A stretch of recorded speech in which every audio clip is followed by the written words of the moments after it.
کہ اس کو معلوم ہو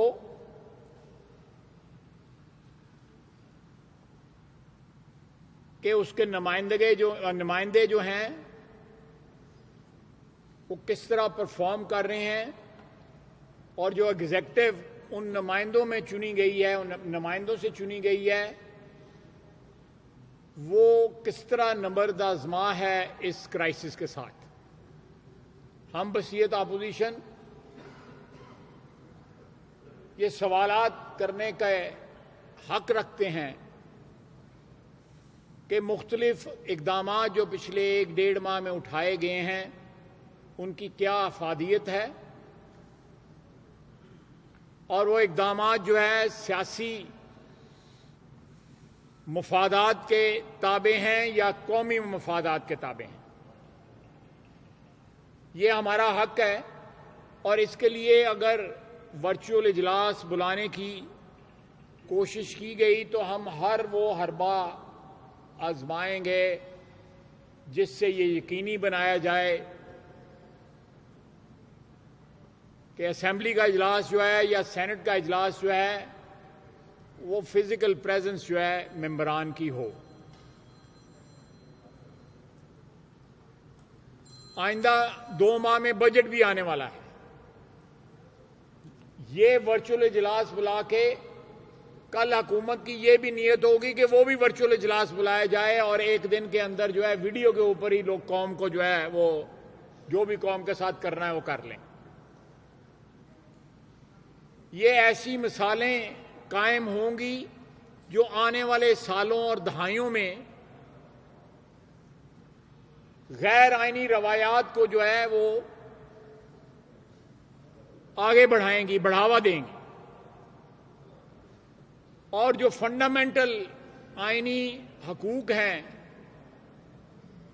پاکستانی عوام کے، جو آئین نے ان کو دیے ہوئے ہیں، پاکستانی عوام جو ہے اور ان کے نمائندے اور مختلف ادارے جو ہیں وہ ان اختیارات سے، ان آئینی اختیارات سے محروم کیے جائیں گے۔ یہ ایک سازش ہے اور ہم اس سازش کا حصہ نہیں بنیں گے۔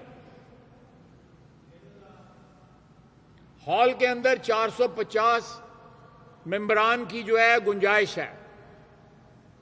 اگر گراؤنڈ فلور کی جو گیلری ہیں گیسٹ کی وہ ڈال دی جائیں تو 800 سے زیادہ جو ہے گنجائش ہے۔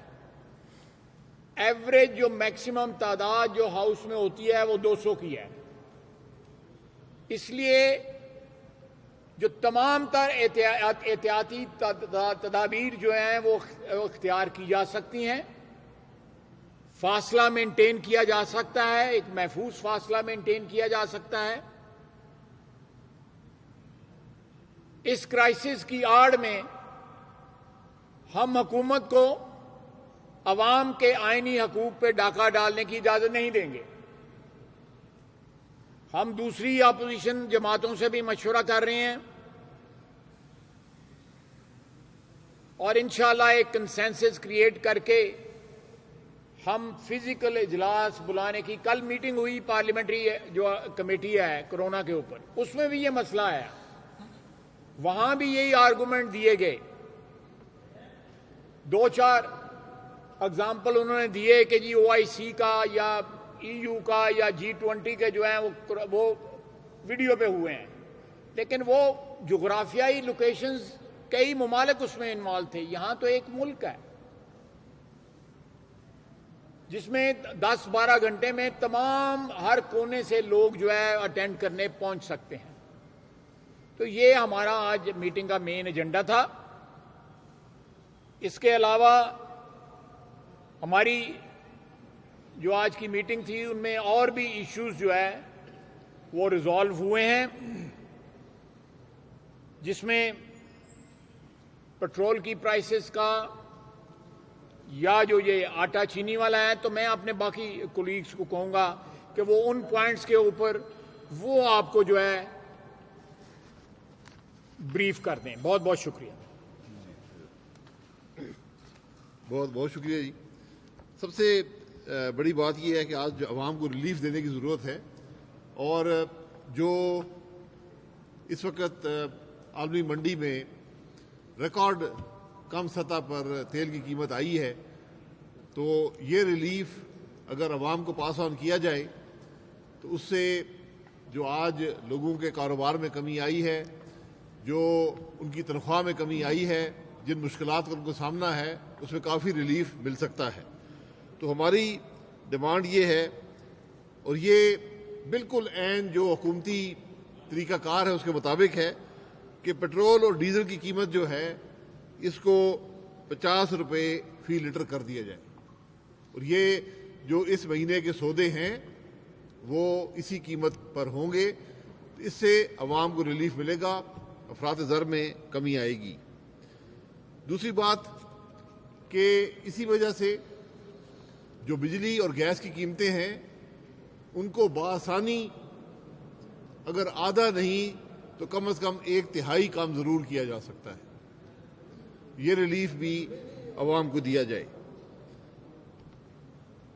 اسی طرح جو اس وقت یہ چینی کا تحقیقاتی کمیشن جو بنایا گیا ہے، ہم نے پہلے بھی کہا تھا، ہم نے سنا ہے اس کا نیب نے بھی نوٹس لیا ہے، لیکن ہمیں نہ نیب پر اعتماد ہے نہ FIA پر اعتماد ہے، کیونکہ وہ اصل مسئلے کی طرف آ نہیں رہے۔ اگر مل مالکان نے کچھ کیا ہے بالکل ان کو پکڑنا چاہیے، لیکن اصل مسئلہ تو حکومت کی اپنی کارکردگی رہی ہے، اپنی پالیسی رہی ہے، اور اس کمیشن کا اور نیب انکوائری کا مقصد بھی صرف ایک ہے کہ عمران خان کو جو اس کا اصل ذمہ وار ہے، جو اس کرپشن کا سہولت کار ہے، اسد عمر کو جو ECC کو اسد چیئر کرتے تھے، جو اس کام میں سہولت کار ہیں، اور جو پنجاب کا وزیر اعلیٰ جس نے بغیر کسی وجہ کے، بغیر کسی ضرورت کے 3 ارب کی سبسڈی دی اور اپنے من پسند لوگوں کو دی، اور جو ایکسپورٹ ہوئی اس کی ایک بڑا حصہ جو تھا وہ افغانستان بھیجا گیا، جو ہماری جو انفارمیشن ہے اس کے مطابق وہ افغانستان کبھی نہیں گیا، اس پر سبسڈی بھی لی گئی اور اس کو مقامی منڈی میں بیچا گیا۔ یہ ساری خرابی جو پیدا ہوئی ہے، اگر کوئی فورینزک آپ نے کرنا ہے تو ECC کے فیصلے کا فورینزک کریں، کابینہ کے فیصلے کا فورینزک کریں، اور جو پنجاب حکومت نے سبسڈی دی ہے اس کا فورینزک کریں۔ مل مالکان سے آپ پوچھتے نہیں، مل مالکان نے تو جو آپ نے کرپشن کر کے ان کو دی ہے اس کا فائدہ اٹھایا ہے، وہ تو آپ کے کرپشن کے بینیفیشری ہیں، سہولت کار تو آپ بنے۔ اس لیے ہم نے کمیشن کو بھی خط لکھ رہے ہیں کہ خرم دستگیر صاحب اور میں کمیشن کے سامنے پیش ہوں گے، اور جن حقائق کا میں نے بھی ذکر آپ کو کیا ہے یہ کمیشن کے سامنے رکھیں گے، تاکہ بات ریکارڈ پر آ جائے اور کل کو یہ نہ کہے کہ ہمیں پتہ نہیں تھا۔ پتہ سب کو ہے، آج صرف کوشش یہ ہے کہ چند مل مالکان پر اس کا بوجھ ڈال کر، اور جو اصل کرپشن کے مرتکب ہیں جنہوں نے عوام پر 100 ارب کا ڈاکہ ڈالا ہے ان کو بچایا جا سکے۔ باقی میں کر دوں حمزہ والی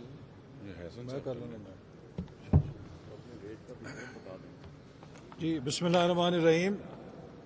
آج پاکستان کو غیر معمولی اقتصادی اور کرونا وائرس کے چیلنج کا سامنا ہے۔ بدقسمتی یہ ہے کہ اس غیر معمولی چیلنج کا مقابلہ کرنے کے لیے ہم پر ایک غیر معمولی نالائق حکومت مسلط ہے، جو مسلسل اپنی حماقتوں سے معیشت اور عوام کی زندگی میں قیامت برپا کر رہی ہے۔ اس وقت حکومت کی کوشش ہے کہ وہ پارلیمنٹ کو لاک ڈاؤن کرے۔ ہم پارلیمنٹ کا لاک ڈاؤن نہیں ہونے دیں گے۔ اگر کنسٹرکشن انڈسٹری کھلی ہے، اگر سرکاری دفاتر کھلے ہیں تو پارلیمنٹ بند نہیں ہو سکتی۔ مارچ کے مہینے میں اپوزیشن نے پارلیمنٹ کے اندر حکومت سے مطالبہ کیا تھا کہ کرونا وائرس کے اوپر قومی لاہ عمل اپنایا جائے. ہماری تحریک اور ہمارا کالنگ اٹینشن نوٹس ایجنڈے پر نہیں لایا گیا. 14 یا 13 مارچ کو جو آخری دن تھا اسمبلی کے اجلاس کا، کرونا وائرس کا کالنگ اٹینشن نوٹس ایجنڈے پر نہیں تھا. ایجنڈے پر کیا تھا کہ منسٹر کالونی میں 4 اپارٹمنٹ خالی کیوں ہیں، یہ عوامی دلچسپی کا مسئلہ ہے، اس پہ بحث کی جائے. آپ اس سے حکومت کی ترجیحات کا اندازہ کر لیں. یہ حکومت پوری ملک کی قیادت، صوبائی حکومتیں، سب کو اکٹھا کرنے میں ناکام رہی ہے. اس وقت حکومت نہیں ہے، بلکہ یوں لگتا ہے کہ اپوزیشن کی اپوزیشن حکمرانی کر رہی ہے. حکومت حکمرانی نہیں کر رہی. حکومت کا کام صرف اپوزیشن جماعت بن کے اس ملک کو چلانا ہے. اور اس کا نتیجہ کیا ہے کہ لیڈر آف اپوزیشن کو نوٹس، شاہد خاقان عباسی صاحب کو ناقابل ضمانت نوٹس، مسلم لیگ نون کے دیگر اراکین کو نوٹس، اور نیب کو حکومت نے اپنا سہولت کار بنا رکھا ہے اپوزیشن کو دبانے کے لیے. اور سنا ہے کہ وزیر اعظم نے ایک نیا فرمائشی پروگرام نیب کو پیش کیا ہے کہ میں عید سے پہلے اپوزیشن کے مزید رہنماؤں کو گرفتار دیکھنا چاہتا ہوں. وزیر اعظم کو یہ فکر نہیں ہے کہ کرونا سے قوم کو کیسے بچانا ہے، کرونا سے غریبوں کو کیسے بچانا ہے، کرونا سے پاکستان کی معیشت کو کیسے بچانا ہے. جو ٹی وی پر آ کے وہ واز دیتے ہیں، عمل اس پر نہیں ہے. عمل یہ ہے کہ اپوزیشن کو اندر کیسے کرنا ہے. ایک ایسی حکومت جو ملک کے اندر پولرائزیشن پیدا کر رہی ہے، ملک میں محاذرائی پیدا کر رہی ہے، اس وقت کہ جب پوری قوم کو اکٹھا ہونا چاہیے، یکجا ہونا چاہیے، مل کر اس وبا کا سامنا کرنا چاہیے، تو ہمیں یہ شدید خطرہ ہے کہ کرونا کے بعد جو اکنامک ریکوری کے لیے ہمیں اقدامات اٹھانے پڑیں گے، جو کوہ جتنی بڑی کوشش کا تقاضا کرتے ہیں، یہ حکومت اب ایک پارٹ آف پرابلم بن گئی ہے. اس کی ڈیوائسو پالیٹکس کے ساتھ پاکستانی قوم اس دلدل سے نہیں نکل سکے گی جس میں ہم کرونا سے پہلے ان کی اقتصادی پالیسیوں کی وجہ سے دھنس گئے تھے، اور اب کرونا نے مزید ہمیں اس پہ ڈبو دیا ہے. لہذا ہم مطالبہ کرتے ہیں کہ نیب، جو کہ حمزہ شہباز شریف اور احد چیمہ کے خلاف کوئی کیس ثابت کرنے میں ناکام رہا ہے، اور 1 سال اور 2 سال ہو چلے ہیں ان مختلف کیسز کے اندر، جھوٹے کیسز کے اندر، حمزہ شہباز شریف اور احد چیمہ کو صرف سزا دینے کے لیے، صرف جھوٹی انا کی تسکین کے لیے انہیں بند رکھا گیا ہے. نیب ان کے جھوٹے کیسز کو فی الفور واپس لے، چونکہ 2 سال کا عرصہ بہت کافی ہوتا ہے یہ ثابت کرنے کے لیے کہ آپ کے پاس کوئی کیس ہے یا نہیں ہے. ریفرنس تک دائر نہیں ہو سکے تو لوگوں کے بنیادی حقوق سلب کر کے، ان کی فیملیز کو سزا دے کر، ان کی شہرت کو نقصان پہنچا کے، صرف اس لیے کہ ایک شخص کی انا پوری نہیں پڑتی، یہ بدترین آئین اور قانون کی خلاف ورزی ہے. اور میں امید کرتا ہوں کہ عدلیہ بھی اس ناانصافی کا نوٹس لے گی. اور اسی طرح جو ملک کے اندر ٹائیگر فورس اور ریلیف ورک کی سیاسی بندر بانٹ کی جا رہی ہے، ہم اس کی بھی شدید مذمت کرتے ہیں. حکومت کرونا وائرس کی ریلیف کے نام پہ اور ٹائیگر فورس کے نام پہ سرکاری پیسوں سے اپنی پی ٹی آئی کی یوتھ ونگ کو نواز رہی ہے، اور اس کو منظم کر رہی ہے، جس کا سب سے بڑا ثبوت خود وزیر اعظم کا یہ بیان ہے کہ اس ٹائیگر فورس کے ذریعے ہم حلقے ٹھیک کریں گے۔ اگر حلقے ٹھیک کرنے ہیں تو اپنے پارٹی کے پیسوں سے ٹھیک کریں۔ ٹائیگر فورس کے اوپر حکومت پاکستان کا جس سرکاری افسر نے 1 روپیہ خرچ کیا، اس سرکاری افسر کا محاسبہ کیا جائے گا، چونکہ یہ سیاسی کرپشن میں پیسہ جا رہا ہے۔ لہذا میں امید کرتا ہوں کہ سرکاری انتظامیہ پاکستان کے ٹیکس پیئرز کے پیسے کو کسی سیاسی جماعت کو نوازنے کے لیے استعمال نہیں ہونے دیں گے۔ اور اسی طرح جو نیب کا قانون ہے، یہ آپ اس میں آپ آ جائیں۔ بسم اللہ الرحمن الرحیم۔ ابھی برادرم خواجہ آصف صاحب نے، شاہد خاقان عباسی صاحب نے اور آسن اقبال صاحب نے صراحت کے ساتھ پارلیمنٹری ایڈوائزری گروپ میں جو ڈسکشن ہوئی ہے اور جو پارٹی کے ڈیسیجن ہیں وہ آپ کے ذریعے پاکستانی قوم تک پہنچائے ہیں۔ ایک نقطہ جو رہ گیا، اس پہ میں اپنی جماعت کی نمائندگی کرتے ہوئے گزارش کرنا چاہتا ہوں کہ نیب کے قانون میں امینڈمنٹ کا ایک آرڈیننس گورنمنٹ لے کے آئی تھی، اس کی مدت تقریباً پوری ہو چکی ہے، اور ہماری اطلاع ہے کہ اس کے ڈیوریشن میں ایکسٹینشن کے لیے اس آرڈیننس کو یہ اسمبلی میں لانا چاہ رہے ہیں، اس کے بغیر گزارا نہیں ہوگا۔ تو پاکستان مسلم لیگ نون کی یہ کنسیڈرڈ اوپینین ہے، اور یہ اپوزیشن کی تمام جماعتیں بھی اس کے ساتھ اتفاق کرتی ہیں کہ نیب کا قانون ایک کالا قانون ہے، ڈریکونین لا ہے۔ اس قانون کے بنانے والوں کی نیت خراب تھی جب یہ بنایا گیا تھا، اور جو امینڈمنٹس ہم ڈیمانڈ کر رہے ہیں اس میں سے ہم میں سے کوئی بینیفیشری نہیں ہے۔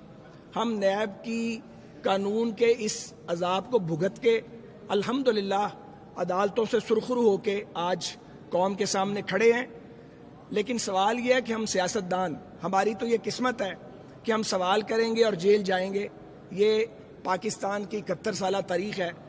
ہمارا سوال یہ ہے کہ کاروباری لوگ یا بے گناہ سول سرونٹس جنہیں اپروور بنانے کی کوشش کی جاتی ہے اور وہ نہیں بنتے، وہ جیلیں کاٹتے ہیں کئی سال سے۔ تو ہمارا مطالبہ یہ ہے گورنمنٹ سے کہ جو سپریم کورٹ آف پاکستان کی گائیڈ لائنز ہیں نیب قانون میں امینڈمنٹ کے لیے، اور اسلامی نظریاتی کونسل نے جو گائیڈ لائنز دی ہیں، آپ اس کو فالو کریں، اور جو CRPC ہے پاکستان میں رائج قانون، اس کے مطابق اپوزیشن کے مسودے پر اب حکومت اس سیشن میں آگے بڑھے۔ اور اگر وہ یہ چاہتے ہیں کہ ہم نیب کا یہ جو آرڈیننس کیا اس میں وہ ہماری مدد لینا چاہتے ہیں، تو انہیں پاکستان کے لارجر انٹرسٹ میں، پاکستان کی اکانومی ٹھیک کرنے کے لیے اور اپنا ریاستی نظام چلانے کے لیے جو ان کے ساتھ ڈرافٹ شیئر کیا جا چکا ہے بہت عرصہ پہلے نیب قانون میں امینڈمنٹ کا، اس پہ اب حکومت کو ڈیلیئنگ ٹیکٹکس یوز کرنے کی بجائے آگے بڑھنا ہوگا، تاکہ کنسنسس کے ساتھ ایک بہتر قانون جو ہے وہ قوم کے سامنے آ سکے۔ تھینک یو، بہت بہت شکریہ۔ چلیں، ضرور اب میں نہ سوال کروں